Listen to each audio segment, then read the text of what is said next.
عليكم ورحمة الله وبركاته. إن الحمد لله نحمده ونستعينه ونستغفره ونعوذ بالله من شرور أنفسنا ومن سيئات أعمالنا من يهده الله فلا مضل له ومن يضلله فلا هادي له وأشهد أن لا إله إلا الله وحده لا شريك له وأشهد أن محمدا عبده ورسوله صلى الله تعالى عليه وعلى آله وصحبه وسلم تسليما كثيرا. يا أيها الذين آمنوا اتقوا الله حق تقاته ولا تموتن إلا وأنتم مسلمون. يا أيها الناس اتقوا ربكم الذي خلقكم من نفس واحدة وخلق منها زوجها وبث منهما رجالا كثيرا ونساء واتقوا الله الذي تساءلون به والأرحام إن الله كان عليكم رقيبا. يا أيها الذين آمنوا اتقوا الله وقولوا قولا سديدا يصلح لكم أعمالكم ويغفر لكم ذنوبكم ومن يطع الله ورسوله فقد فاز فوزا عظيما. أما بعد فإن خير الحديث كتاب الله وخير الهدي هدي محمد صلى الله عليه وسلم وشر الأمور محدثاتها وكل محدثة بدعة وكل بدعة ضلالة وكل ضلالة في النار. أعوذ بالله من الشيطان الرجيم. قل يا عبادي الذين أسرفوا على أنفسهم لا تقنطوا من رحمة الله إن الله يغفر الذنوب جميعا إنه هو الغفور الرحيم. সম্মানিত ব্রাদারান ইসলাম, আল্লাহ পাক রব্বুল আলমিনের সমস্ত প্রশংসা যে আল্লাহ পাক রব্বুল আলমিন আমাদেরকে সৃষ্টি করেছেন ভালো মন্দ দুটি শক্তি দিয়ে। সে আল্লাহ পাকের যাবতীয় প্রশংসা যে আল্লাহ পাক রব্বুল আলমিন মানুষ যদি ভুল করে দেয় তারপরেও তাদের সংশোধনের রাস্তা রেখেছেন। সালাত এবং সালাম নাজিল হোক নবী মুহাম্মদুর রাসূলুল্লাহ সাল্লাল্লাহু আলাইহি ওয়াসাল্লামের প্রতি, যিনি আমাদেরকে পাক পবিত্র জীবন, সৎ জীবন যাপনের তরিকা সম্পর্কে সঠিক জ্ঞান দান করেছেন এবং নিজেও দিনে বহুবার ইস্তিগফার করতেন একমাত্র উম্মতকে শিক্ষা দেওয়ার জন্য এবং আল্লাহ পাক রব্বুল আলামিনের অধিক শুকরিয়া আদায় করার জন্য, যদিও তার আগের পরের ভুল ভ্রান্তি সম্পর্কে আল্লাহ পাক মার্জনার ঘোষণা অগ্রিম করে দিয়েছিলেন। আজকের আলোচনার বিষয়বস্তু হচ্ছে ভুলভ্রান্তি যা হয় আমাদের আর হবেই, এই ভুলভ্রান্তির কারণে যে আযাব মানুষের উপর আসে, দুনিয়ার আযাব শাস্তি হোক অথবা পরকালের আযাব শাস্তি হোক, এগুলি দূর করার উপায় কি? সংক্ষেপে আল্লাহ পাকের আযাব দূর করার উপায়, যেমন ইঙ্গিত করলাম যে মানুষ কি আল্লাহ পাক এমন স্বভাব দিয়ে সৃষ্টি করেছেন যে মানুষের মধ্যে যেমন ভালো কাজ করার স্বাধীনতা আছে, স্বাধীনভাবে ভালো কাজ করে, ভালো কথা বলে, ঠিক তেমনি খারাপ কাজ করারও আল্লাহ পাক শক্তি দিয়েছেন। এই স্বভাব মানুষের মধ্যে আছে, খারাপ কথা বলতে পারে, খারাপ কাজ করতে পারে। আল্লাহ পাক রব্বুল আলামিন এই দুটো শক্তি যদি মানুষকে না দিতেন এবং এই দুই শক্তিতে যদি স্বাধীন না করতেন, আল্লাহ পাক যদি বাধ্য করে দিতেন, তাহলে পরীক্ষা মোটেই হইতো না। আল্লাহ পাক হায়াত মওত এই জন্য সৃষ্টি করেছেন যে তার মাধ্যমে পরীক্ষা হবে। আল্লাহ বলছেন যে আল্লাহ সেই সত্তা, হুয়াল্লাযী খালাকাল মাউতা ওয়াল হায়াত, আল্লাহ সেই সত্তা যিনি মওত এবং হায়াত সৃষ্টি করে, লিয়াবলুয়াকুম, তোমাদের পরীক্ষা করার জন্য, আইয়ুকুম আহসানু আমালা, কে তোমাদের মধ্যে বেশি ভালো কাজ করে আসছে। খারাপ কথা কাজ থেকে নিজেকে বাঁচিয়ে রেখে কে বেশি ভালো কাজ করে আসছে। তাহলে এই জিনিসটি সহজে আমরা বুঝতে পারছি যে যদি আমাদের ফেরেশতাদের মতো করে দেওয়া হইতো তাহলে তো আমাদের দ্বারা খারাপ কাজ হইতোই না। আমরা যদি ভালো কাজ করতাম তো এমন বড় প্রশংসার বিষয় না। ঠিক আছে, ভালো কাজ হচ্ছে, আপনার দ্বারা ভালো কথা হচ্ছে, প্রশংসার বিষয়, কিন্তু এমন বড় প্রশংসার বিষয় না, কারণ আপনার মধ্যে খারাপ করার কোনো শক্তি নেই। আর যদি আল্লাহ পাক খারাপ কাজের জন্য বাধ্য করে দিতেন, সেখানে স্বাধীনতা না থাকতো, যদি খারাপ স্বভাব দিয়েই, অসুর চরিত্র দিয়েই যদি আল্লাহ শুধু সৃষ্টি করতেন আর ভালো কাজের শক্তি না দিতেন, তাহলে আল্লাহ পাক রব্বুল আলামিনের শাস্তি দেওয়াই ঠিক হইতো না।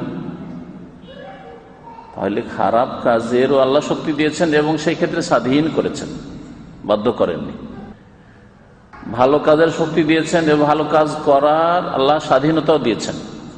আপনি করেন আর না করেন, আপনাকে এই রাস্তায় ছেড়ে দেওয়া হয়েছে স্বাধীনভাবে, যাতে করে পরীক্ষাও হয় আর যাতে করে আল্লাহ পাক রব্বুল আলামিন এই পরীক্ষার ফলস্বরূপ সৎকর্মশীলদেরকে উত্তম প্রতিদান দেন, আর অসৎ ব্যক্তিদেরকে আযাব দেওয়া, শাস্তি দেওয়া যেন আল্লাহ পাক রব্বুল আলামিনের ইনসাফের ভিত্তিতে হয়। কারণ আল্লাহ পাক রব্বুল আলামিন কোন বান্দার উপর জুলম করেন না। মানুষ সম্পর্কে নবী করিম সাল্লাল্লাহু আলাইহি ওয়াসাল্লাম বলেছেন, কুল্লু বানি আদম খাত্তা, আদম সন্তান সকলেই ভুল করে থাকে, এমন কোন মানুষ নেই যার দ্বারা ভুল হয় না। বড় বড় মানুষ, বড় বড় সৎ মানুষ ভুল করে, আর ছোট ভুলকে মানুষ বড় করে দেখে। ছোট ভুল করলেও সাধারণ মানুষ বড় মানুষের ভুলকে খুব বড় মনে করে, যে এইরকম ভুল করে দিল, এটা আমার দ্বারা যদি হইতো হালকা, একজন সাধারণ মানুষ দিয়ে হইতো সাধারণ ব্যাপার, হালকা। কিন্তু একজন ভালো মানুষ দ্বারা ছোট ভুল হলেও মানুষ বড় করে দেখে। প্রত্যেক মানুষের ভুল হয়ে থাকে। ওয়া খায়রুল খাত্তাইনা তাওয়াবুন, তবে সবচাইতে ভালো ভুলকারী, ভুল করে আবার ভালো মানুষ, ভুল করেও ভালো মানুষ, নবী কারীম সাল্লাল্লাহু আলাইহি ওয়াসাল্লাম বলেছেন, ওরা যারা কি করে, বেশি বেশি তওবা করে। শুধু তাইবিন বলেননি, তাইবুন বলেননি, আত-তাওয়াবুন, অধিক তওবাকারী যারা বেশি বেশি তওবা করে, আল্লাহর দিকে ফিরে। কারণ বেশি বেশি খাত্তা, অধিক ভুলকারী যেমন অধিক পরিমাণে তওবা করতে হবে, আল্লাহর দিকে ফেরার চেষ্টা করতে হবে। আল্লাহ পাক রব্বুল আলামিন এই তওবার দরজা খুলে রেখেছেন। সূরা শুরার আয়াত নম্বর 25-এ মহান আল্লাহ ইরশাদ করেছেন, ওয়া হুয়াল্লাযী ইয়াকবালুত তাওবাতা আন ইবাদিহি, আল্লাহ তো সেই জাত, সেই সত্তা যিনি বান্দার তওবা কবুল করে থাকেন। তাহলে ভুল করে দিলেও সংশোধনের রাস্তা আছে, সেটা ফিরে চলে আসেন। এবার দুনিয়ায় রাস্তা ভুল করে দিলে ফিরে আসার যে কোনো রাস্তায় রাস্তা আছে। যদিও হাইওয়েগুলোতে অনেক সময় 25-50 কিলোমিটার ফেরার রাস্তায় পাওয়া যায় না, ইউটার্ন করার কোনো রাস্তা পাওয়া যায় না। কিন্তু আল্লাহ পাক রব্বুল আলামিন তার নাযিলকৃত দিনে দ্রুত ফেরার রাস্তা রেখেছেন, দ্রুত ফেরার রাস্তা রেখেছেন। সুম্মা ইয়াতুবুনা মিন করিব, যারা দ্রুত তওবা করে, সাথে সাথে তওবা করে, ভুল করার সাথে সাথে, আল্লাহ সবচেয়ে বেশি তাদেরকে ভালোবাসে, যারা দেরি করে না, বিলম্ব করে না। আল্লাহ সেই সত্তা যিনি ইয়াকবালুত তাওবাতা আন ইবাদিহি, তার বান্দাদের তওবা কবুল করে থাকেন। ওয়া ইয়াফু আনিস সাইয়্যাত, আর ভুল ভ্রান্তি গুনাহ করলে আল্লাহ মাফ করে থাকেন। আল্লাহ বহু ভুল মাফ করেন। প্রত্যেক ভুলের ক্ষেত্রে ধরেন না, যেমন আমরা ধরি, ছেলেদের ছাড়তেই চান না, একটা ভুল, একটা ছাড়লাম, দুটো ছাড়লাম, খুব ভালো মানুষ, উদার চিত্তের মানুষ হলে 3 বার ছেড়েছে, আর ছাড়বো তোকে, দিব মাইন, এর বেশি না। আল্লাহ পাক বহুবার ছাড়েন। আল্লাহ একটি আয়াতে বলছেন, ওয়া ইয়াফু আন কাসীর, আল্লাহ বহুবার মাফ করেন, বহুবার মাফ করেন। আল্লাহ পাক রব্বুল আলামিনের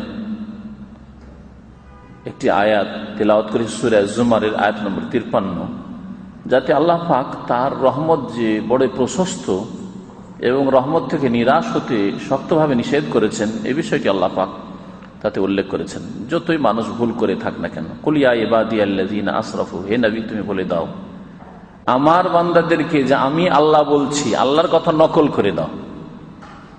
ইয়া ইবাদিয়াল্লাযীনা, হে আমার বান্দারা, আল্লাহ পাকের কথা নবী করিম সাল্লাল্লাহু আলাইহি ওয়াসাল্লামকে নকল করতে বলা হয়েছে। হে আমার বান্দারা, আল্লাহ বলছেন, আল্লাযীনা আসরাফু আলা আনফুসিহিম, যারা নিজেদের ওপর জুলম অত্যাচার করেছো পাপ করে, যারা বাড়াবাড়ি করেছো নিজেদের ওপর, কারণ এর ক্ষতি তোমার কাছে ফিরে আসবে, এর কুপরিণতি তোমাকেই বরদাস্ত করতে হবে, এর শাস্তি তোমাকেই পেতে হবে। আসরাফু আলা আনফুসিহিম, বাড়াবাড়ি করেছো, জুলম করেছো, অন্যায় করেছো, আল্লাহর হক নষ্ট করেছো, মানুষের হক নষ্ট করেছো, এর নাম তো দ্বীন ইসলাম। হয় আল্লাহর হক নষ্ট করে মানুষ পাপ করে, যেটা হচ্ছে জুলম, অথবা মানুষের হক নষ্ট করে পাপ করে, যেটা হচ্ছে জুলম। আল্লাযীনা আসরাফু আলা আনফুসিহিম, যারা নিজেদের উপর জুলম অত্যাচার করেছো, বাড়াবাড়ি করেছো, লা তাকনাতু মির রাহমাতিল্লাহ, বাড়াবাড়ি করেছো,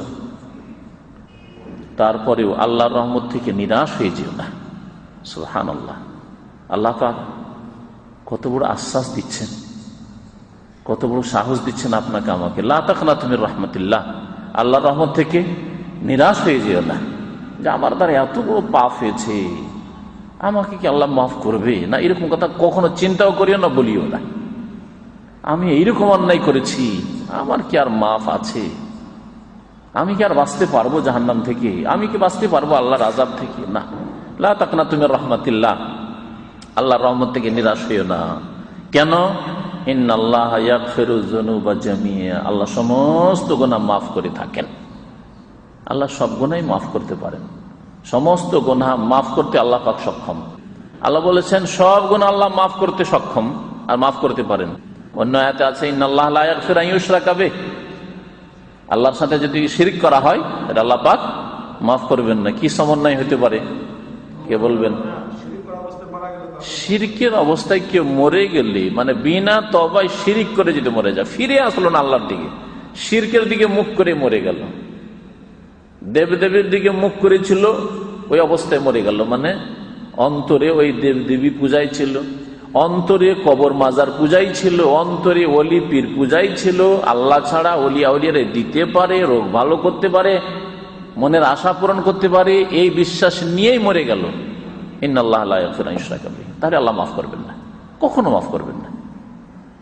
কিন্তু যদি সারা জীবন শিরক করে থাকে, দেবদেবীর শিরক হোক আর কবর মাজার পূজার শিরক হোক, সারা জীবন শিরক করেছে, মওতের আগে কখনো 60, 70, 80 বছর বয়সে, আল্লাহ জানে কখন কার মওত আসে, মওতের আগে তওবার তৌফিক হয়েছে, বুঝতে পেরেছে আমি ভুল করেছি, মন্ত্র পড়া নাই, মন্ত্রের শুধু কলেমা পড়েছে, এতে মাফ হবে না।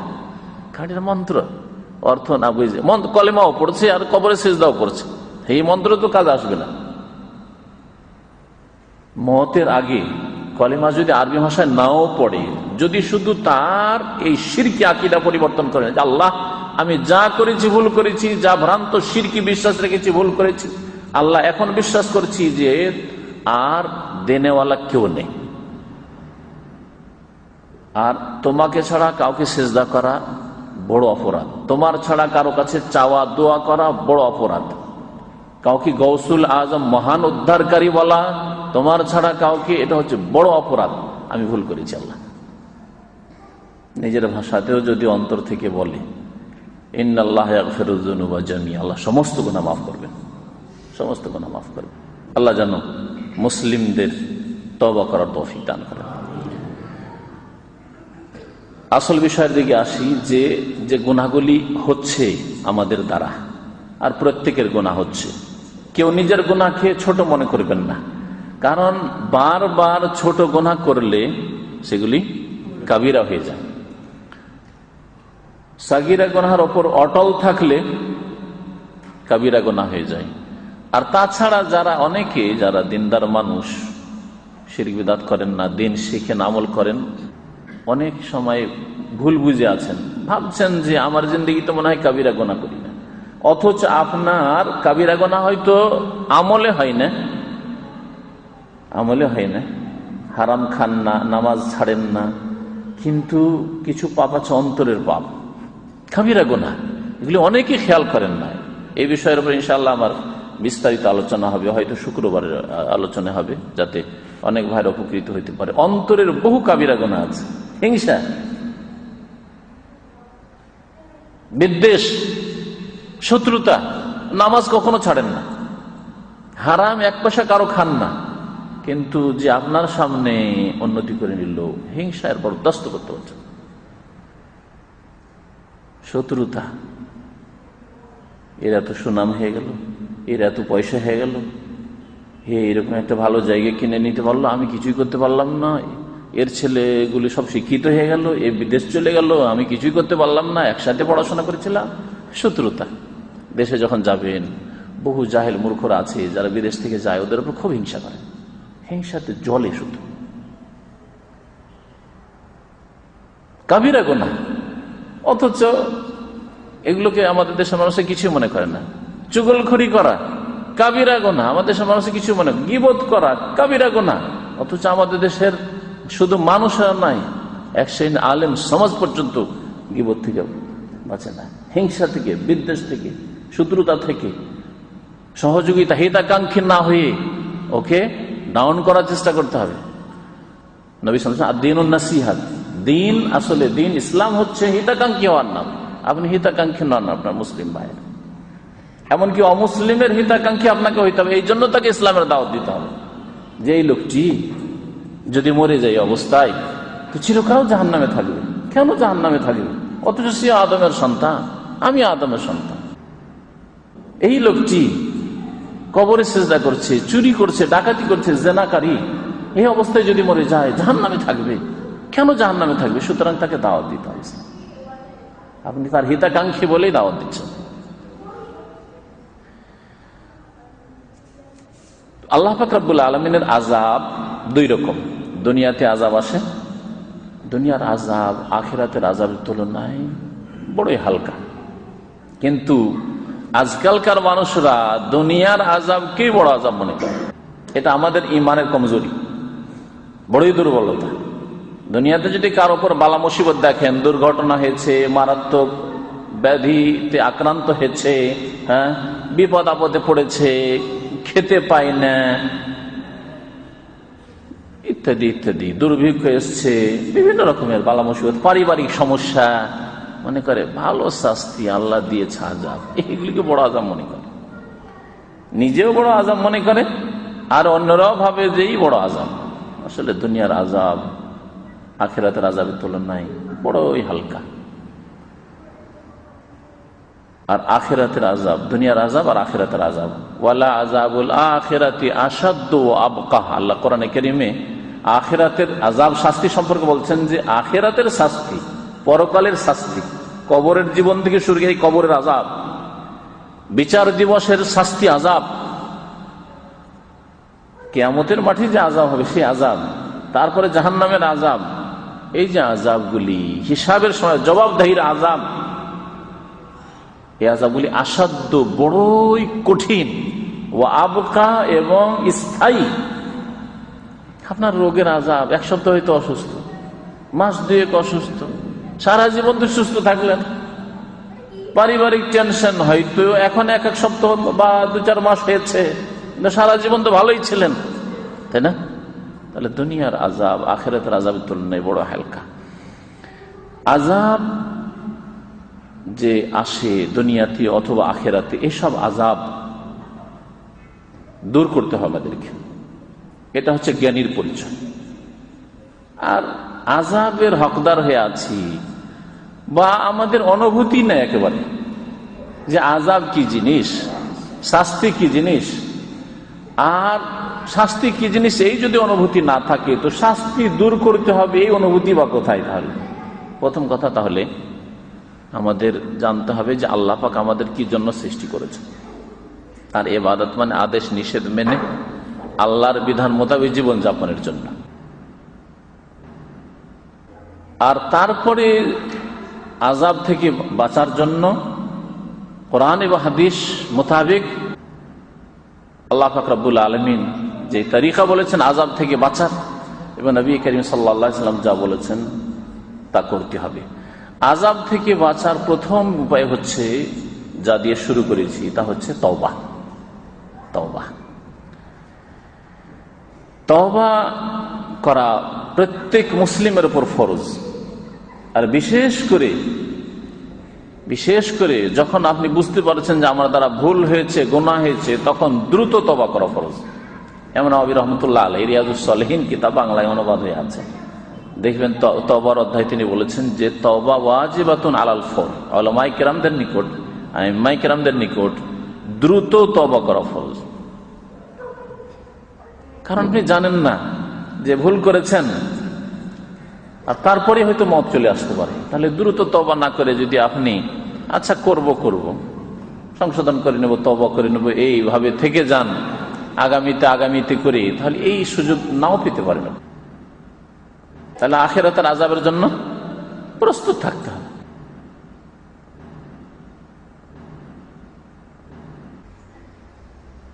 তওবা সম্পর্কে বহু আয়াত রয়েছে, বহু হাদিস রয়েছে। নবী করিম সাল্লাল্লাহু আলাইহি ওয়াসাল্লামের একটি হাদিস হচ্ছে আত-তাইবু মিনাজ যামবি কামান লা যামবা লাহু। গুনাহ হচ্ছে আযাবের কারণ, তাই না? আল্লাহর আযাব কেন আসবে?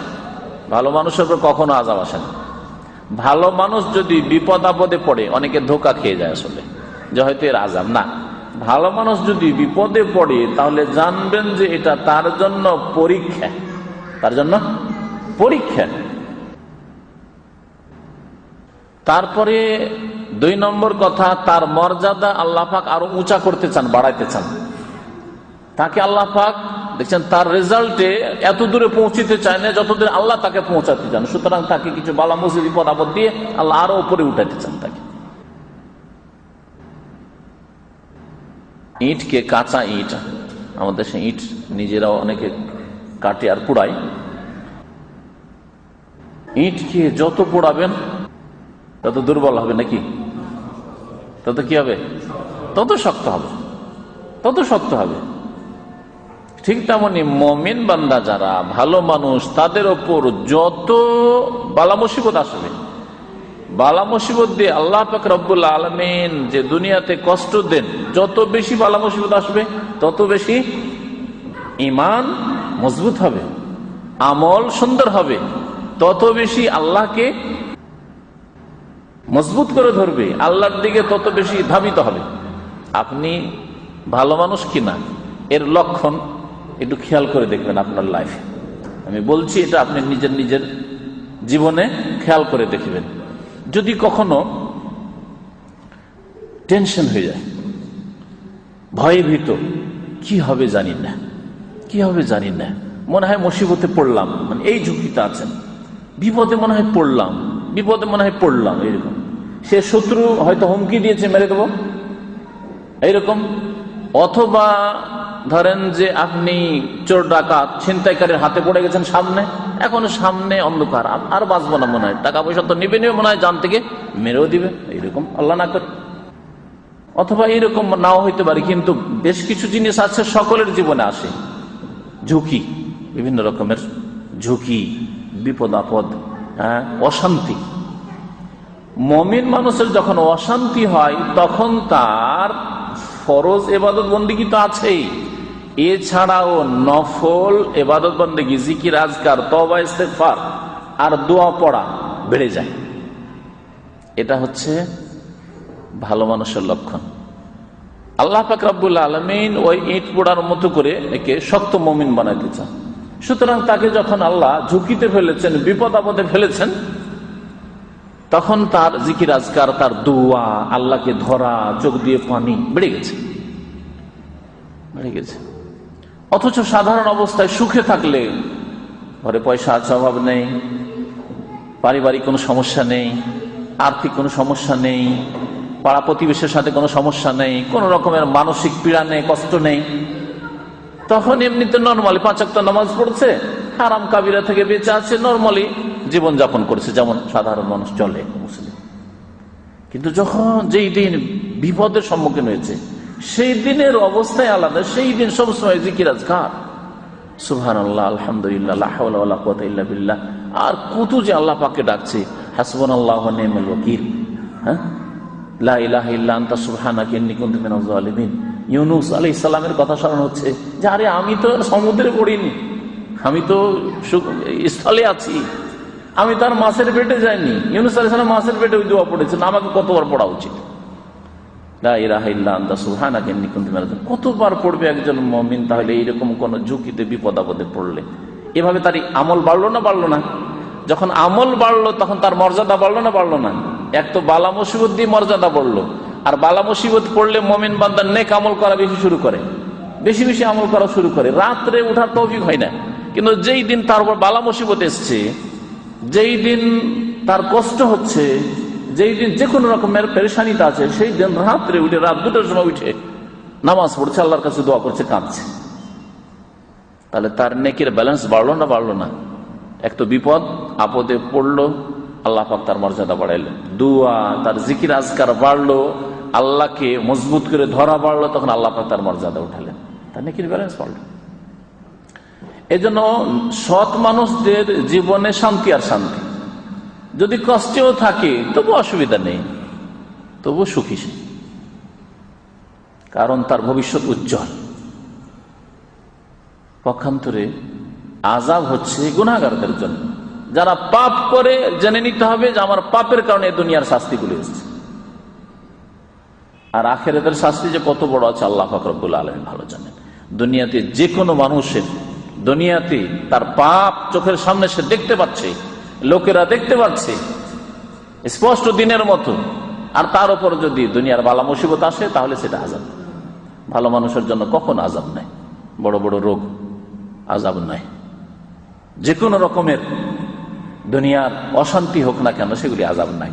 যাই হোক, তওবার মাধ্যমে কি হয়, আল্লাহ পাকের আযাব দূর হয়ে যায়। তওবা মানে হচ্ছে আল্লাহর দিকে ফিরা। আল্লাহর দিকে প্রথম কি ফিরবে? অন্তর ফিরবে, অন্তর ফিরবে। শুধু জবান ফিরবে আর মন্ত্রের মতো কয়েকটি তওবার দোয়া পড়বেন না, এর নাম তওবা নাই, এর নাম তওবা নাই। প্রথম অন্তর আল্লাহর দিকে ফিরবে। আল্লাহর দিকে যদি অন্তর ফিরে যায়, অন্তর ফিরে যায়, আর জবান যদি নাও চলে, হ্যাঁ, শরীর যদি ঘুমিয়েও যায়, কিন্তু অন্তর আল্লাহর দিকে ফিরে গেছে। আল্লাহ পাক আপনার অন্তরের অবস্থা জানছে। এবং আল্লাহ পাক রব্বুল আলামিনের ক্ষেত্রে অন্তরের আমলের গুরুত্ব মানুষের কথার আমলের চাইতে, বাচনিক আমলের চাইতে, আর অঙ্গ প্রত্যঙ্গের আমলের চাইতে বেশি গুরুত্বপূর্ণ। নবী করিম সাল্লাল্লাহু আলাইহি ওয়াসাল্লাম বলেছেন, ইন্নাল্লাহা লা ইয়ানজুরু ইলা সুওয়ারিকুম, আল্লাহ তোমাদের রূপ চেহারা দেখেন না। শুধু দাড়ি দিয়ে কাজ হবে না, এটা হচ্ছে রূপ চেহারা। শুধু দাড়ি দিয়ে কাজ হবে না, কিন্তু দাড়ি ছাড়াও কাজ হবে না, দাড়ি লাগবে, কিন্তু এই রূপ চেহারা শুধু কাজে আসবে না।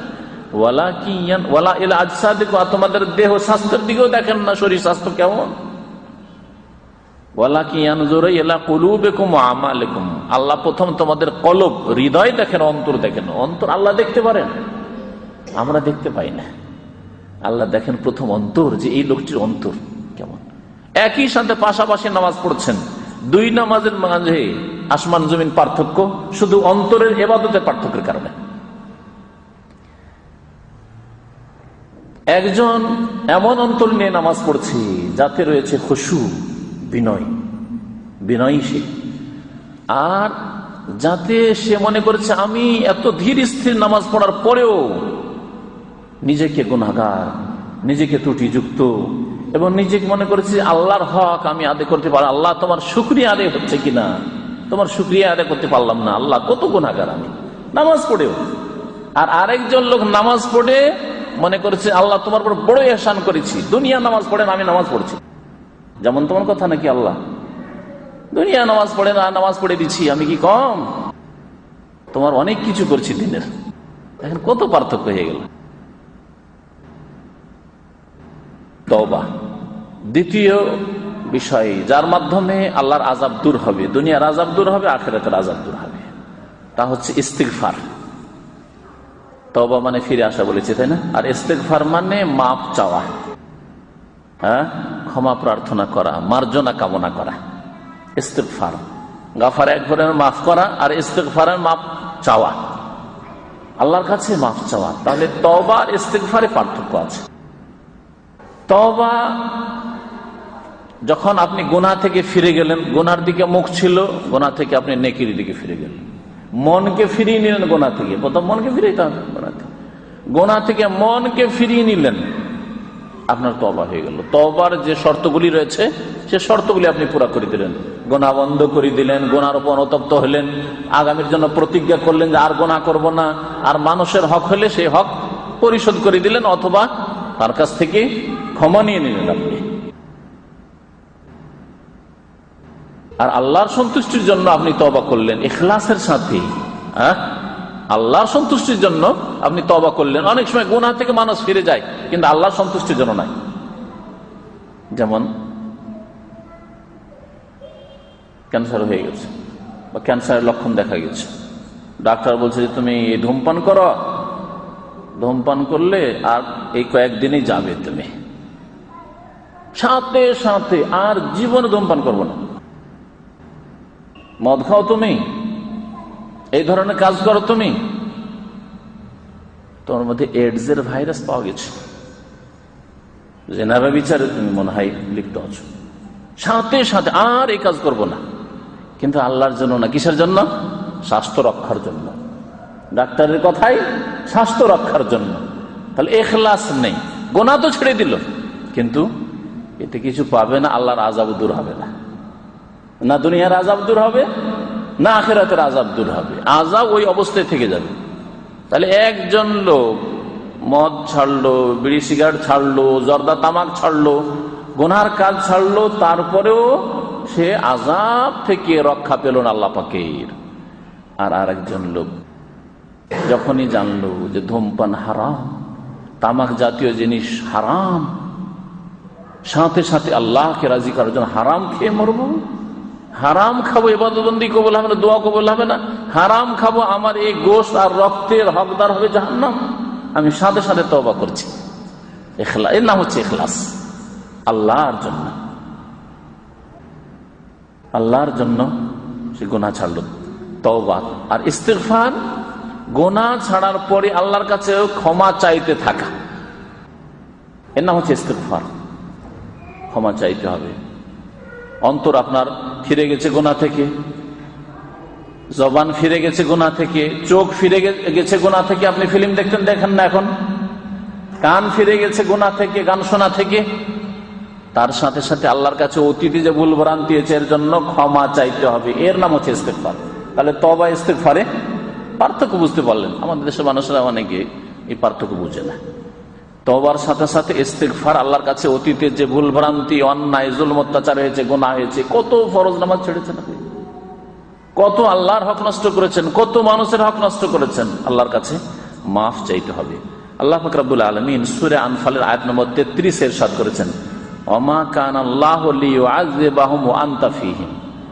আল্লাহ পাক রব্বুল আলামিন মানব জাতিকে আযাব দেবেন না হে নবী যতদিন আপনি তাদের মাঝে আছেন। ও আনতা ফীহিম, নবী তুমি যতদিন আছো দুনিয়ায় ততদিন আমি ওই জাতিকে আযাব দেব না, ধ্বংস করব না। তাহলে আজ দুনিয়ার আযাব থেকে বাঁচার একটি উপায় ছিল রাসূলুল্লাহ সাল্লাল্লাহু আলাইহি ওয়াসাল্লামের দুনিয়াতে থাকা। কিন্তু রাসূলুল্লাহ সাল্লাল্লাহু আলাইহি ওয়াসাল্লাম দুনিয়া থেকে বিদায় নিয়েছেন, এখন আর ওই সুযোগ নেই। আর একটি সুযোগ আল্লাহ কিয়ামত পর্যন্ত রেখেছেন, ওমা কানাল্লাহু মুআযযিবাহুম ওয়া হুম ইস্তাগফিরুন।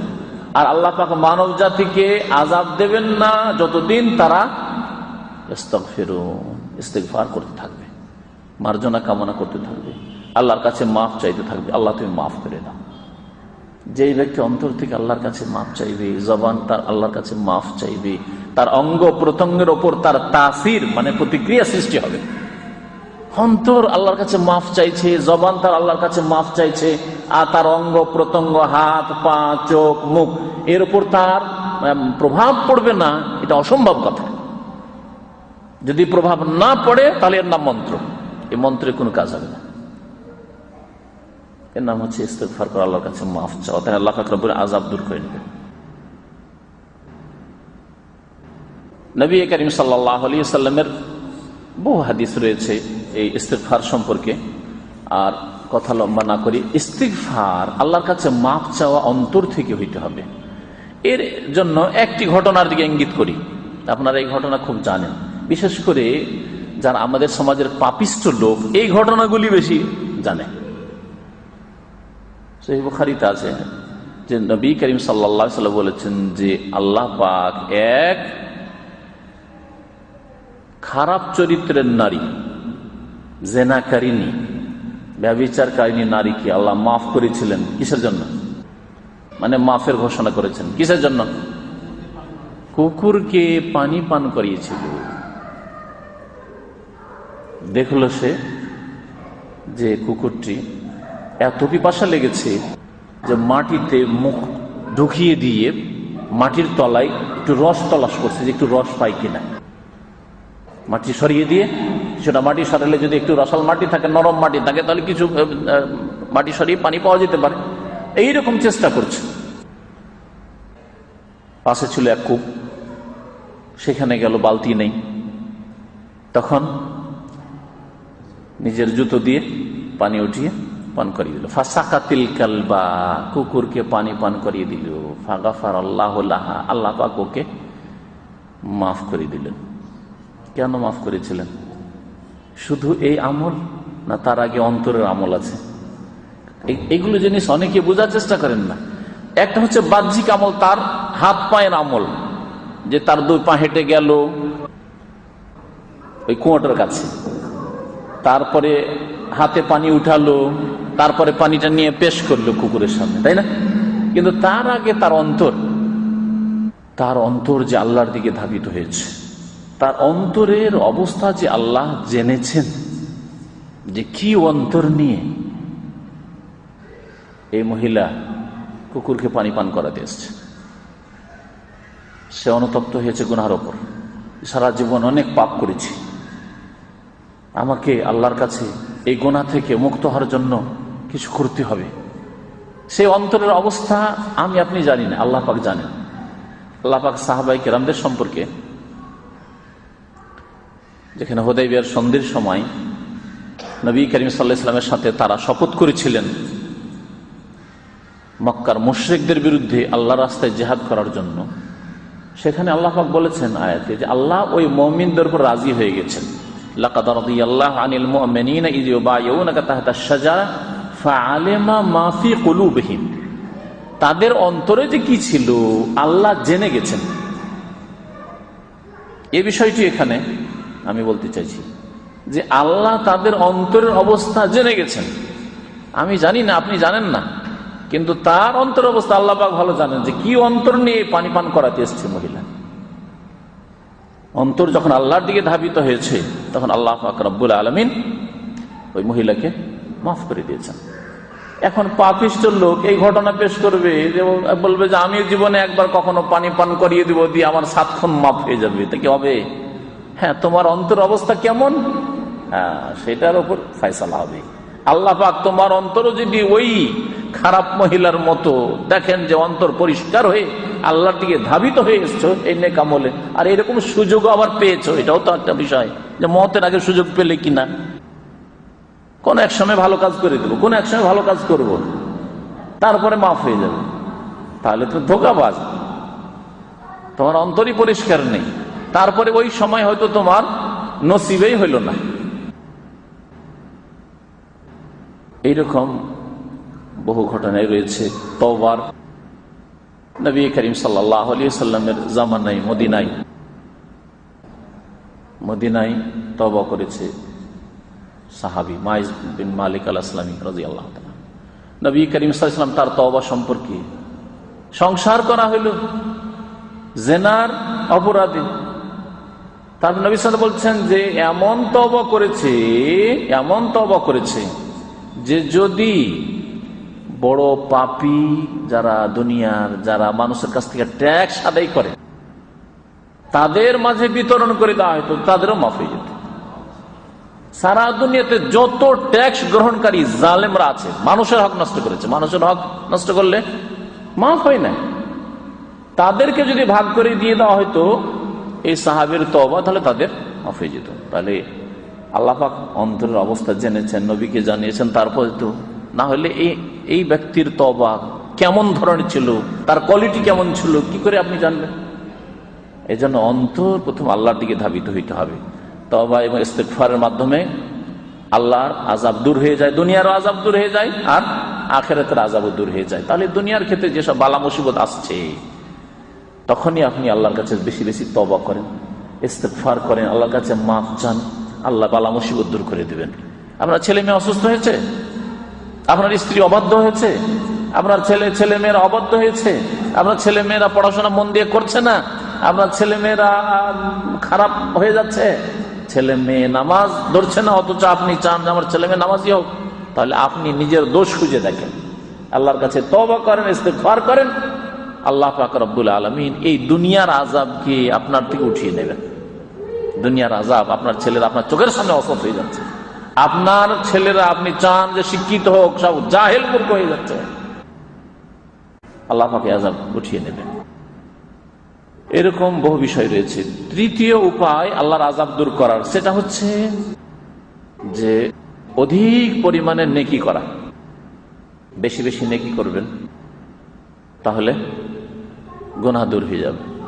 বেশি বেশি নেকি করলে যখন গুনাহ দূর হবে আর নেকির ব্যালেন্স বাড়বে, তখন আল্লাহ পাক দুনিয়ার আযাব উঠিয়ে নেবেন আর আখিরাতের আযাবও আল্লাহ দূর করে দেবেন। কোরআনে কারীমের সূরা হুদের আয়াত নম্বর 114 আল্লাহ পাক ইরশাদ করেছেন, ওয়া আকিমিস সালাতা তারফাইন নাহার ওয়া যুলাফা মিনাল লাইল। আল্লাহ বলছেন, হে নবী, তুমি সালাত কায়েম করো, নামাজ পড়ো। তারফাইন নাহার, দিনের দুই দিকে, এই বেলা ও বেলায় তারফাইন নাহার।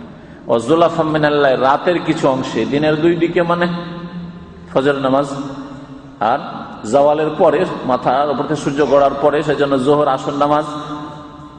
যুলাফা মিনাল লাইল, রাতের কিছু অংশে। আর বাকি থাকলো পাঁচ ওয়াক্তে মাগরিব এশা, রাতের কিছু অংশে মানে মাগরিব এশা। তাফসীর কারগণ বলেছেন, আল্লাহ পাক রব্বুল আলামিন এই আয়াতের দুটো শব্দে, তারফাইন নাহারে দিনের এবেলা ও বেলায় আর ওয়াজুলাফা মিনাল লাইল রাতের কিছু অংশে, এতেই আল্লাহ পাঁচ ওয়াক্ত নামাজের দিকে ইঙ্গিত করে দিয়েছেন। পাঁচ শব্দ কোরআনে কারীমে আল্লাহ বলেনি, কিন্তু নবী করিম সাল্লাল্লাহু আলাইহি ওয়াসাল্লাম যখন মেরাজ থেকে আসলেন, 50 থেকে ডিসকাউন্ট হতে হতে হতে হতে আল্লাহ 5 করলেন। আর বললেন, এই 5 যেই ব্যক্তি আদায় করবে তোমার উম্মতের, তাকে আমি কত দেব? 50-এরই নেকি দেব। এই জন্য প্রথম 50 দিয়ে আল্লাহ শুরু করেছেন। আল্লাহ 50 দিয়ে এই জন্য শুরু করেছেন যে আদায় 5ই করবে, আল্লাহর এলিমেন্ট ছিল, কিন্তু আমি নেকিও ওদের 50-এরই দেব।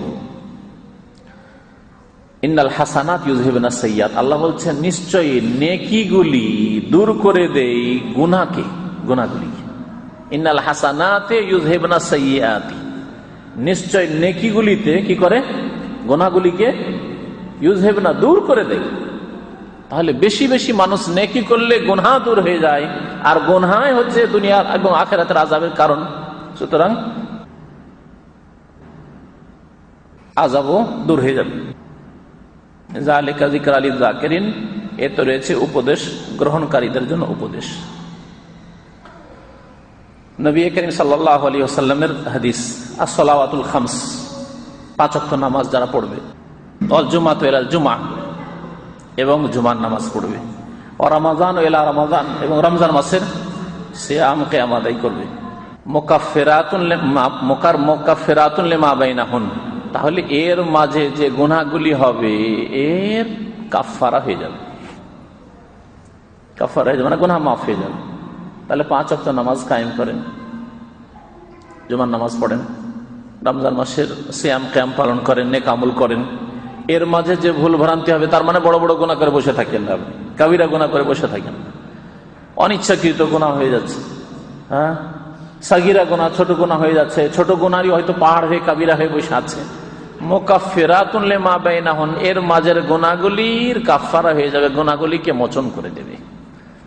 ইযাজতুনিবাতিল কাবায়িরু, শর্ত হচ্ছে যদি কাবিরা গুনাহ থেকে বেঁচে থাকে। তাহলে কখনো ভাববেন না যে কাবিরা গুনাহ করব আর জুমা দিয়ে মাফ, রমজান দিয়ে মাফ, 5 ওয়াক্ত নামাজ দিয়ে মাফ, কখনো না। কাবিরা গুনাহ থেকে যদি বেঁচে থাকে, তাহলে ছোট ছোট গুনাহগুলিকে আল্লাহ পাক রব্বুল আলামিন মাফ করে দেবেন এর মাধ্যমে। সহিহ মুসলিমের হাদিস। তাহলে নেকির দ্বারা আল্লাহর আযাব দূর হয়, গুনাহ দূর হয় আর আযাব দূর হয়। নবী সাল্লাল্লাহু আলাইহি ওয়াসাল্লাম রমজান মাসের সিয়াম সম্পর্কে, আর রমজান মাসের কিয়াম তারাবি সম্পর্কে, লাইলাতুল কদর সম্পর্কে, এই 3টি বিষয় সম্পর্কে বলেছেন, মান সামা রমাদানা ঈমানান ওয়া ইহতিসাবান গুফিরা লাহু মা তাকাদ্দাম। যে ব্যক্তি রমজান মাসের সিয়াম আদায় করবে আল্লাহর প্রতি বিশ্বাস রেখে, নেকির আশায়, তার অতীতের গুনাহ মাফ করে দেওয়া হবে। তাহলে মানুষের নেকিতে অতীতের গুনাহ মাফ হয়, আর গুনাহ মাফ হয়ে গেলে আর আল্লাহ পাক আযাব দেন না, আল্লাহ আযাব দেন না। চতুর্থ উপায় কিসের? আল্লাহর আযাব দূর করার উপায়। আল্লাহর আযাব কেমন করে দূর করবেন? এ হচ্ছে মানুষের দোয়া।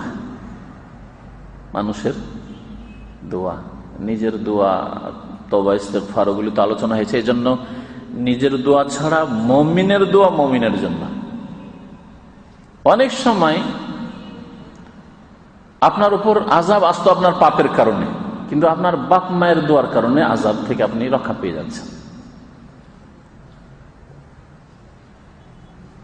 বাপ মা হয়তো খারাপ, কিন্তু ছেলে মাশাআল্লাহ নেক, ছেলে ভালো মানুষ, এর বিপরীত তো আছে না? ছেলে ভালো মানুষ, ছেলে বাপ মায়ের জন্য দোয়া করেছে, আল্লাহ আমার বাপ মা এরকম হারাম খায়। আমাদের এক ভাই এখানে ছিল, সমস্ত খরচ দিতে চাইছে বাপকে, তারপর ডিশের ব্যবসা করবে। এখনো 5 ওয়াক্ত নামাজ বাপ পড়েন, আর ছেলে মাত্র 18-20 বছর বয়সে 5 ওয়াক্ত নামাজ পড়ে। তাহলে হতে পারে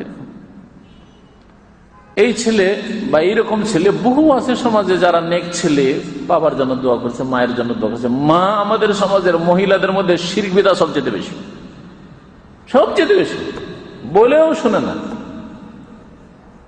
এটা করা যাবে না, ওটা করা যাবে না, কত রকমের টোটকা, শিরকি আকীদা, শিরকি আমল। রাত্রে ধার দেওয়া যাবে না, রাত্রে ধার দেবে না, সব বেরিয়ে চলে যাবে। বহু শিরকি আকীদা। আপনি জানতে পারেন না আপনার মা তাবিজ বাঁধছে, ওঝার কাছে যাচ্ছে। আলহামদুলিল্লাহ হয়ে গেছে।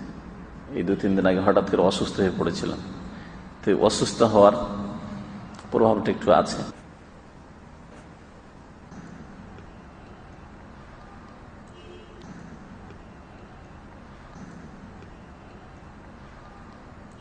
কি বলছিলাম?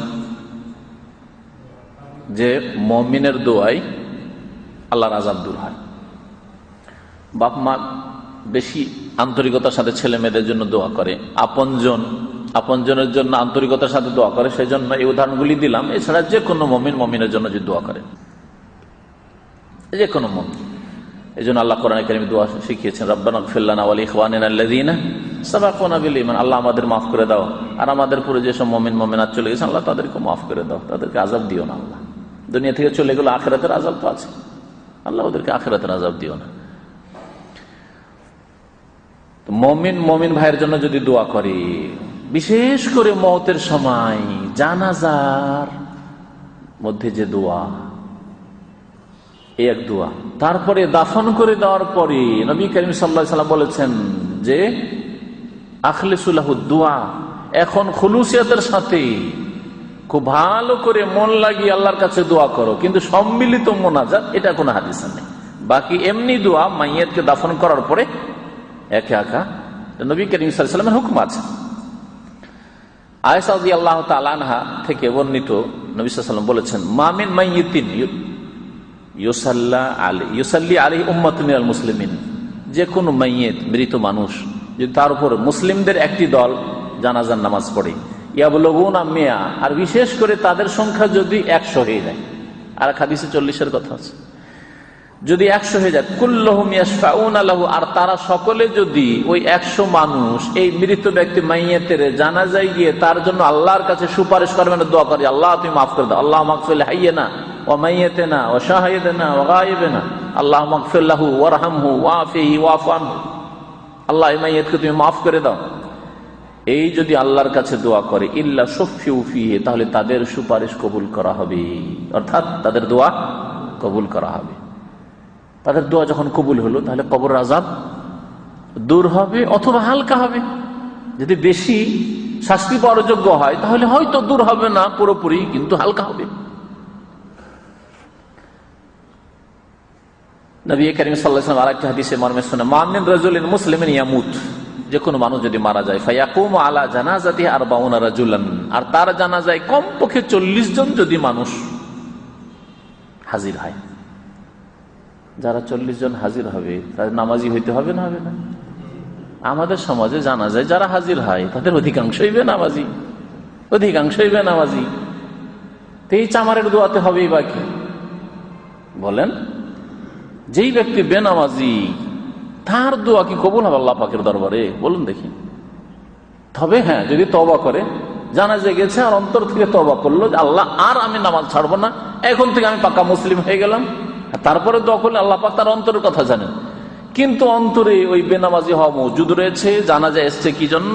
আমার বন্ধুর জানাজা, বন্ধুর বাপ, বন্ধুর মা, অথবা আমার বাপ মা, আমার আত্মীয় স্বজন, আমার দরদি, সেই জন্য এসছি জানাজায়। অথচ এক ওয়াক্ত নামাজ পড়েন না। এরা যদি হাজার হাজার হয় তবু তাদের দোয়া কবুল হবে না।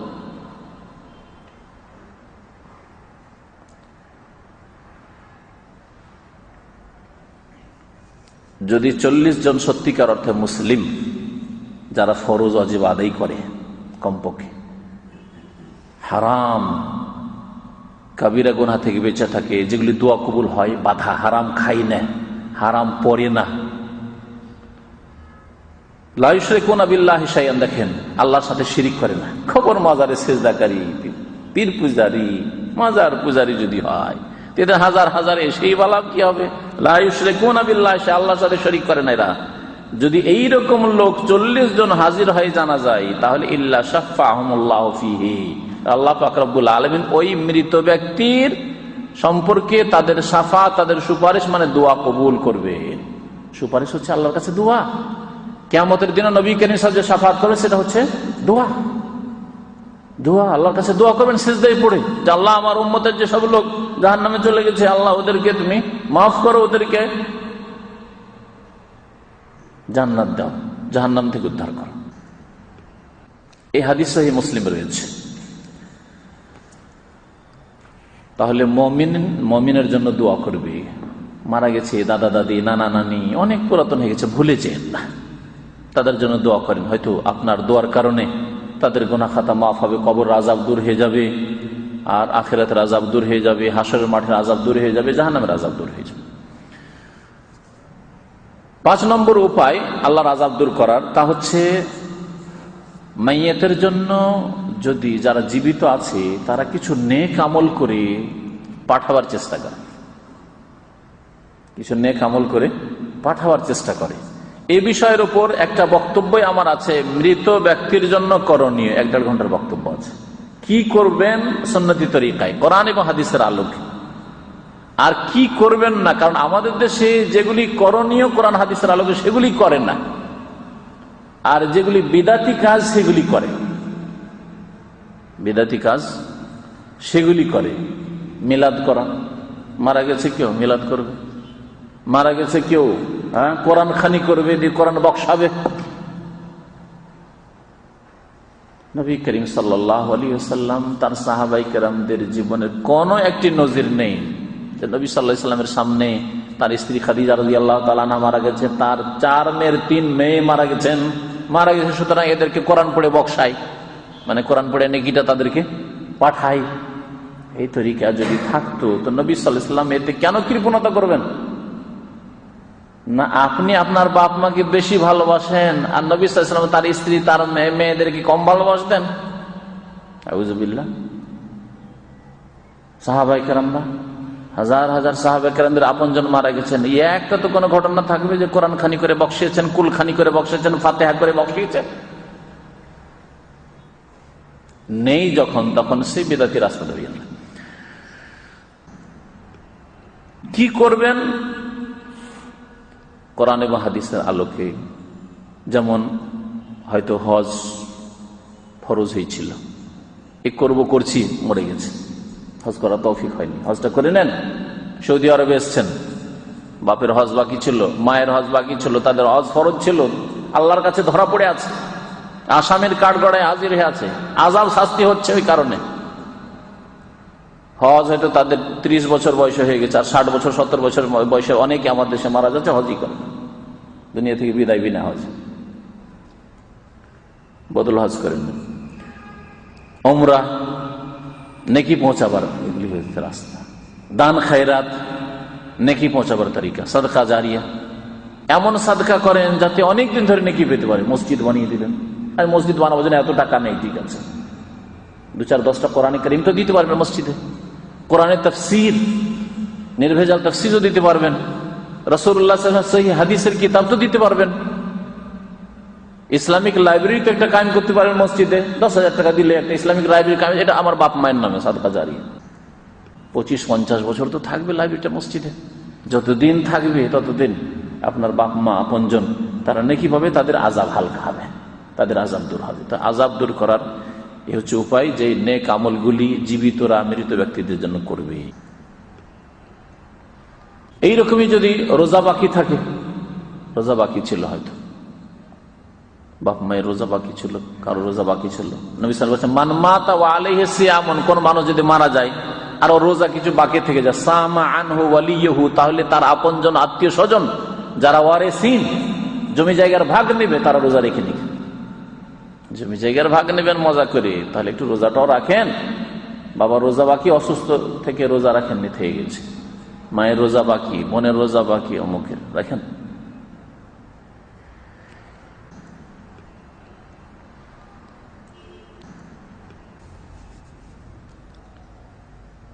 ছয় নম্বর উপায় আল্লাহ পাক রব্বুল আলামিনের আযাব দূর করার, দুনিয়ার অথবা আখিরাতের আযাব দূর হয়। তা হচ্ছে নবী করিম সাল্লাল্লাহু আলাইহি ওয়াসাল্লামের শাফাআত। নবী করিম সাল্লাল্লাহু আলাইহি ওয়াসাল্লামের শাফাআত, সেটা কিয়ামতের দিন হবে, বিশেষ করে আখিরাতের আযাব সম্পর্কে। যখন শাফাআতের কথা হচ্ছে তখন আখিরাতের আযাব, যখন মওতের সময় মাইয়িতের জন্য দোয়ার কথা হচ্ছে তখন আখিরাতের আযাব। দুনিয়া থেকে বিদায়, দুনিয়াতে যা করেছে, অনেকে দুনিয়াতে বড় বড় পাপ করেছে, দুনিয়াতে শাস্তি পায়নি, হয়তো ও বুঝতেই পারেনি যে আল্লাহ ওকে ছাড় দিয়েছিল। আর আখিরাতের আযাবটা তো আছে অবধারিত। নবী করিম সাল্লাল্লাহু আলাইহি সাল্লাম গুনাহগারদের জন্য তার উম্মতের শাফাআত করবেন। তার উম্মতে যারা গুনাহগার, কাবিরা গুনাহ করে মারা গেছে কিন্তু শিরক করে মারা যায়নি, কাবিরা গুনাহ করে মারা গেছে কিন্তু বেনামাজি হয়ে মারা যায়নি, এই দুটো কথা মনে রাখেন। কারণ আমাদের দেশে ঢালাহারে মুসলিম বেনামাজি, বেনামাজিও মনে করে যে নবীর শাফাআতে পার হয়ে যাবে, আর মুশরিক কবরে সিজদাকারী মনে করে যে নবীর শাফাআত কি পীরের শাফাআতে পার হয়ে যাবে, পীরের সুপারিশে পার হয়ে যাবে, তাই না? আল্লাহ পাক রব্বুল আলামিন নবী করিম সাল্লাল্লাহু আলাইহি সাল্লামের শাফাআত রেখেছেন, এটা নিশ্চিত। কিন্তু শাফাআত কার জন্য? মুমিন মুসলিমের জন্য, মুশরিকের জন্য নয়, কাফের জন্য নয়। সূরাতুল মুদ্দাসসির আল্লাহ পাক ইরশাদ করেছেন, ফি জান্নাতি ইয়াতাসাআলুনা আনিল মুজরিমিন মা সালাকাকুম ফি সাকার।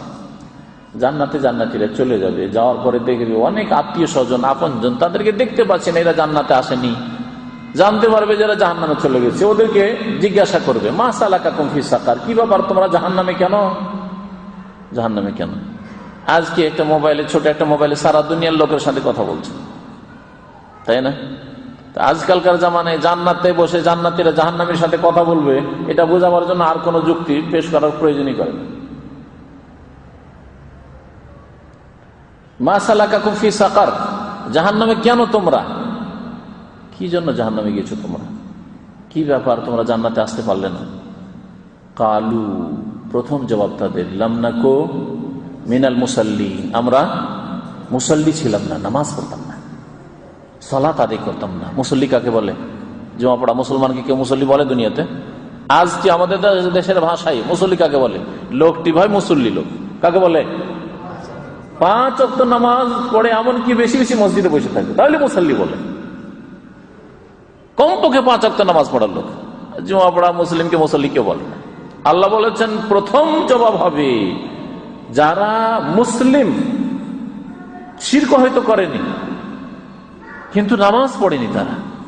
অনেকে আছে শিরক করে না, কবর মাজার ধার ধারে না, ওইসব ওরুসে যায় না, মাজারে সেজদাও করতে যায় না, মাজারে ও সন্তান চাইতে যায় না, রোগের আরোগ্যের জন্য যায় না, ও মাজারে যে কিছু পাওয়া যায় এসব শিরকি বিশ্বাস রাখে না, শিরক থেকে মুক্ত কিন্তু বেনামাজি, নামাজও পড়ে না। তাদের জন্য শিরক থেকে মুক্ত হয় যথেষ্ট নয়। জবাবে তারা বলবে সেই দিন জাহান্নাম থেকে, লাম নাকু মিনাল মুসাল্লিন, আমরা নামাজ পড়তাম না, ওয়ালাম নাকু নুতিমুল মিসকিন, আর আমরা যাকাত দিতাম না, মিসকিনকে দিতাম না, মানে যাকাত খাওয়াইতাম না মিসকিনকে, তার মানে ফরজ যে খাওয়াতে হবে মিসকিনকে, তা হচ্ছে যাকাত দেওয়া, দিতাম না। এভাবে আরো কয়েকটি অপরাধের কথা তারা উল্লেখ করবে। আর মুশরিকদের সম্পর্কে আল্লাহ পাক রব্বুল আলামিন কোরআনে কারীমের বেশ কিছু আয়াত রয়েছে যাদের সম্পর্কে বলেছেন যে তাদের জন্য কোনো শাফাআত নেই। ওয়ালা ইয়াশফাউনা ইল্লা লিমান ইরতাদা, আল্লাহর দরবারে কেউ সুপারিশ করবে না তবে ওই ব্যক্তির জন্য যার জন্য আল্লাহ রাজি হবেন। আল্লাহ কাফেরের জন্য, মুশরিকের জন্য কখনো রাজি হবেন না। ওয়ালা ইয়ারদা লিইবাদিহিল কুফর, আল্লাহ বান্দার জন্য কখনো কুফরের উপর রাজি হতে পারেন না, আল্লাহ কোরআনে কারীমে বলেছেন। কোরআনে কারীমের আয়াত। নবী করিম সাল্লাল্লাহু আলাইহি সাল্লামের শাফাতের মাধ্যমে অনেকে জাহান্নামে চলে যেত, যদি শাফাত না হইতো জাহান্নাম থেকে বেঁচে যাবে। অনেকে জাহান্নামে যাওয়ার পরে দীর্ঘদিন জাহান্নামে থাকতে হইতো, কিন্তু অল্প কিছুদিন জাহান্নাম থেকে রক্ষা পেয়ে যাবে নবী করিম সাল্লাল্লাহু আলাইহি সাল্লামের শাফাতে।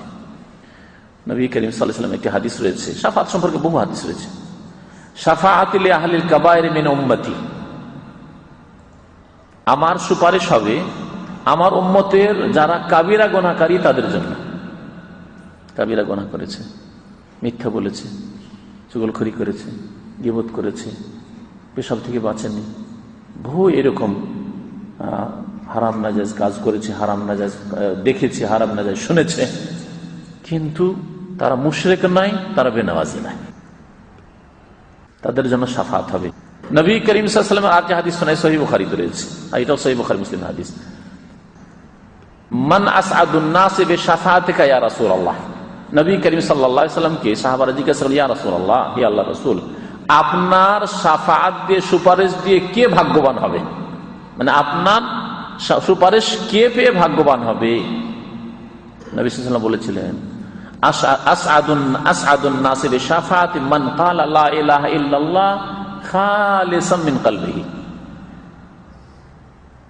আমার শাফাতের অধিক হকদার, আমার শাফাত পেয়ে ধন্য হবে, আমার শাফাত সুপারিশ পেয়ে ভাগ্যবান হবে, আসআদুন নাস বিশাফাতি ইয়াউমাল কিয়ামতি, কিয়ামতের দিনে, মান ক্বালা লা ইলাহা ইল্লাল্লাহ, যে ব্যক্তি বলবে আল্লাহ ছাড়া কেউ আমার মাবুদ নেই, আমার ইবাদত সেজদা একমাত্র আল্লাহর জন্য, আমার ইবাদত দোয়া একমাত্র আল্লাহর জন্য, আমার ইবাদত জবাই করা একমাত্র আল্লাহর জন্য, পীরের জন্য নয়, মাজারের জন্য নয়, ওরসে গিয়ে নয়, আমার ইবাদত হচ্ছে ফরিয়াদ, একমাত্র আল্লাহকে ডাকবো, ফরিয়াদ করে আল্লাহর কাছে, ইয়া গাউসুল আজম বলবো না, ইয়া খাজা বাবা নয়, বাবার দরবারে গেলে পাওয়া যায়। এইসব শিরকি আকীদা অন্তরেও ছিল না আর মুখেও কোনোদিন বলেন। মান ক্বালা লা ইলাহা ইল্লাল্লাহ, যেই ব্যক্তি বলেছে, মন্ত্র পাঠ করেনি, যে বলেছে আল্লাহ ছাড়া কেউ আর মাবুদ নেই, আর তার সাথে আরো শর্ত লাগিয়েছেন নবী সাল্লাল্লাহু আলাইহি ওয়াসাল্লাম, খালিসাম মিন কলবিহি, তার অন্তরের খুলুসিয়াতের সাথে নিখুঁত নির্ভেজাল করে ইবাদত একমাত্র আল্লাহর জন্য সুনির্দিষ্ট করে, তাহলে শাফাত পাবে। 7 নম্বরের উপায় আল্লাহর আযাব থেকে বাঁচার, তা হচ্ছে দুনিয়ার বালা মুসিবত। দুনিয়ার বালা মুসিবত, দুনিয়াতে যদি বালা মুসিবত চলে আসে কোনো গুনাহগারের উপর, তাহলে অনেক সময় খুশি হওয়া উচিত আর সংশোধন করা উচিত। কারণ দুনিয়ায় বালা মুসিবত আসছে মানে আল্লাহ তোমাকে ভালোবাসে, আমি এটা মনে করি।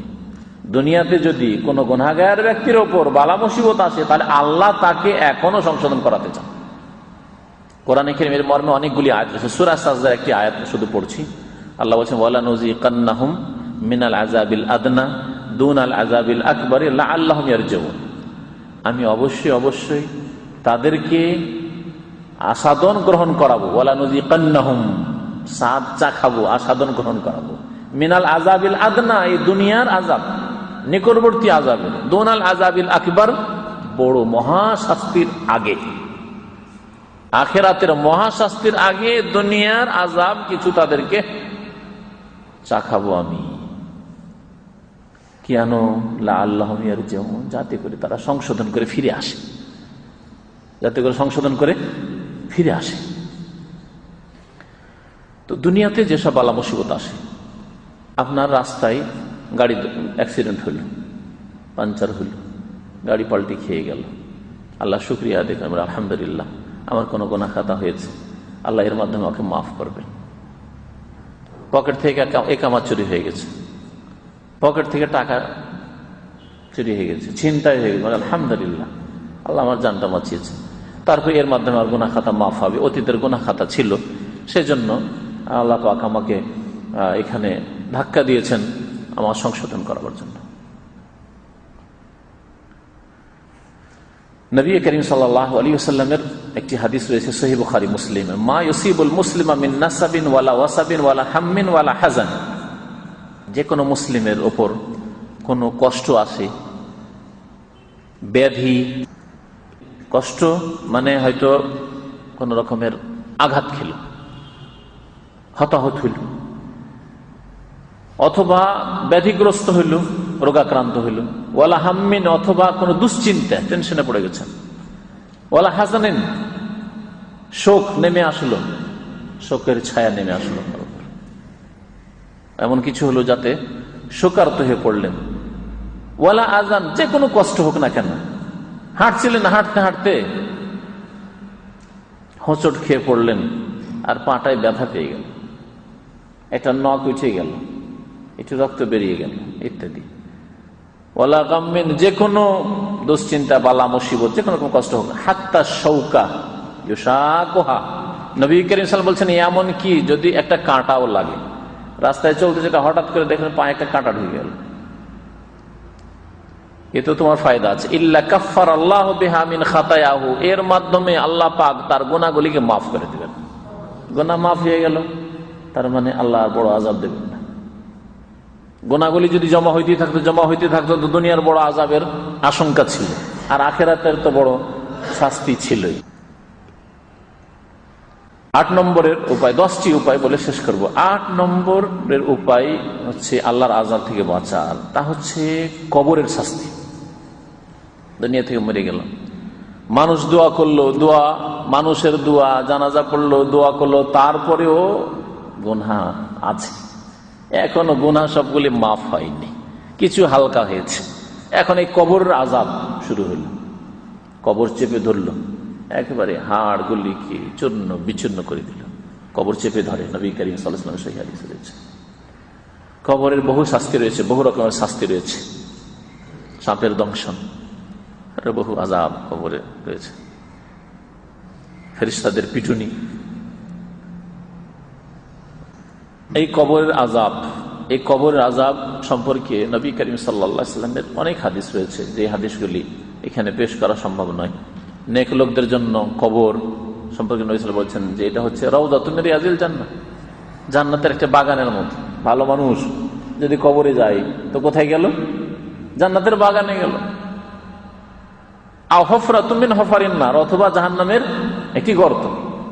পাপীর জন্য, গুনাহগারের জন্য, বেনামাজির জন্য, মুশরিকের জন্য, অন্যায়কারীদের জন্য, জালেমের জন্য হচ্ছে জাহান্নামের গর্ত। জাহান্নামের কবরে রেখে আসলেন মানে জাহান্নামের গর্ত রেখে আসলেন। আপনার বাবা ধার্মিক, আপনার ছেলে ভালো, আপনার স্ত্রীর নেক, তাহলে তাকে জান্নাতের বাগানে রেখে আসলেন। আর যদি এর বিপরীত হয় তাহলে জাহান্নামের গর্তে ফেলে আসলেন, আর আসতে হবে ফেলে, উপায় নেই। যেখানে রাখেন না কেন আল্লাহর আযাব, এই কবর আযাব হবে।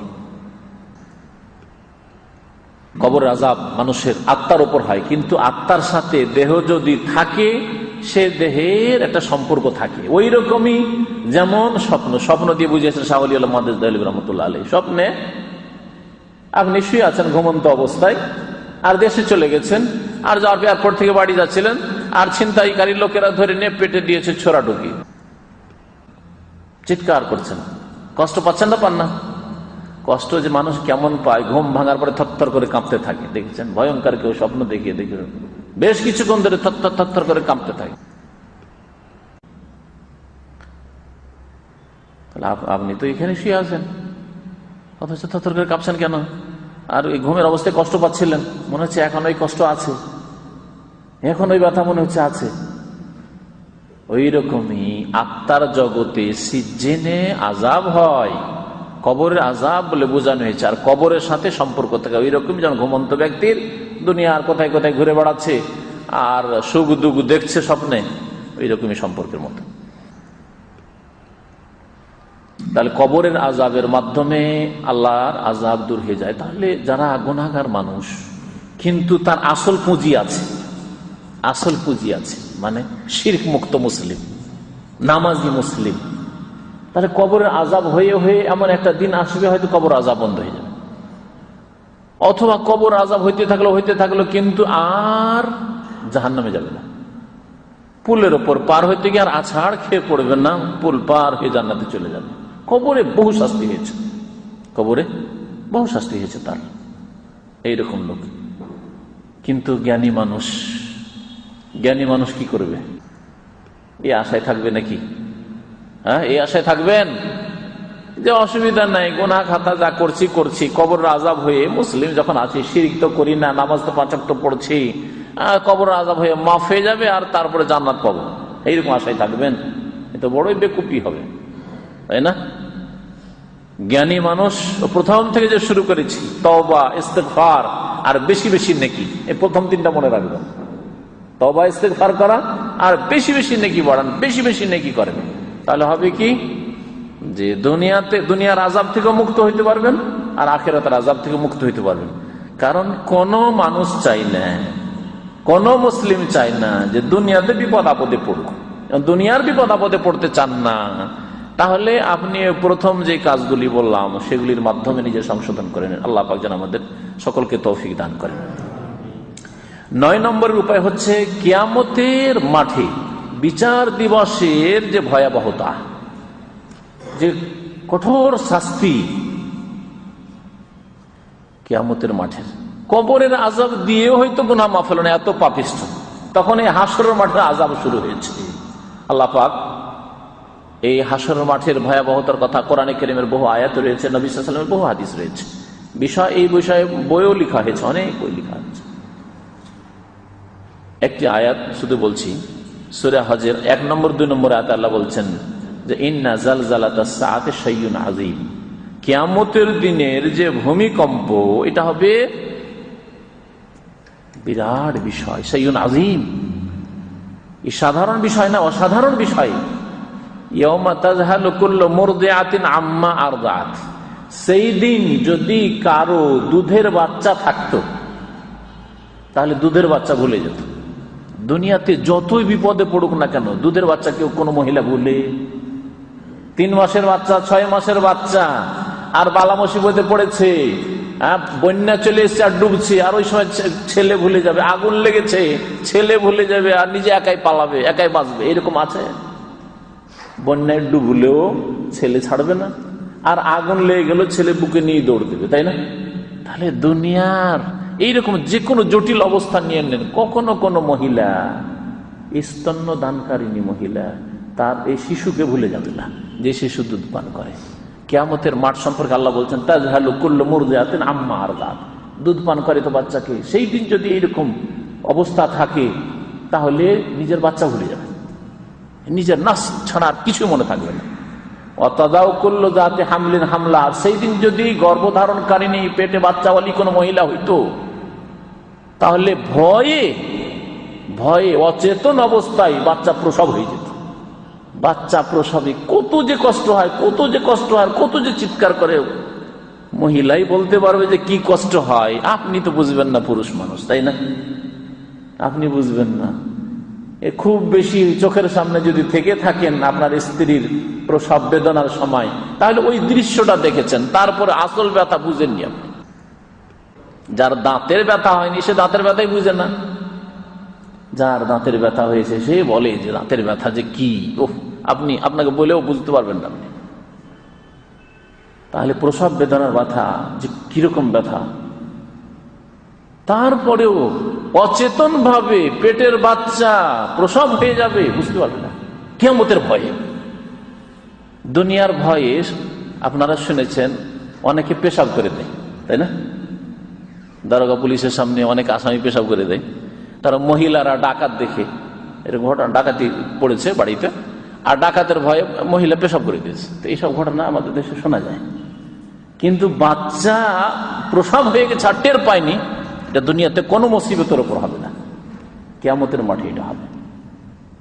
কিয়ামতের মাঠের বহু আযাব, ঘামে হাবুডুবু করবে, নাক পর্যন্ত হাবুডুবু করছে, ডুবছে উঠছে, যেমন যে সাঁতার জানে না আর পানিতে ডুবে একবার করে মাথাটা উঠে আবার ডুবে পানি খেতে থাকে, ওই রকম অবস্থা থাকবে।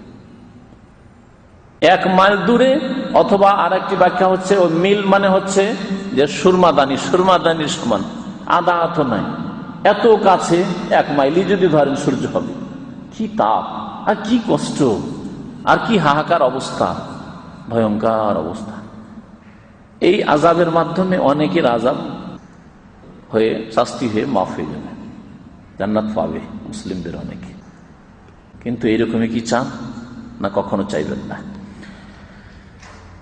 10 নম্বরের শেষ উপায় আল্লাহর আযাব থেকে রক্ষা পাওয়ার, তা আপনার আমার কর্ম নাই, সেটা হচ্ছে আল্লাহ পাকের কাজ, সেটা হচ্ছে আল্লাহ পাকের রহমত।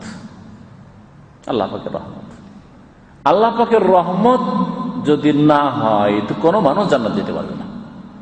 আল্লাহ পাকের রহমত যদি হয় তাহলে গুনাহগারকে আল্লাহ রহম করে, আল্লাহ ইচ্ছা করলে আল্লাহ মাফ করে দেবে।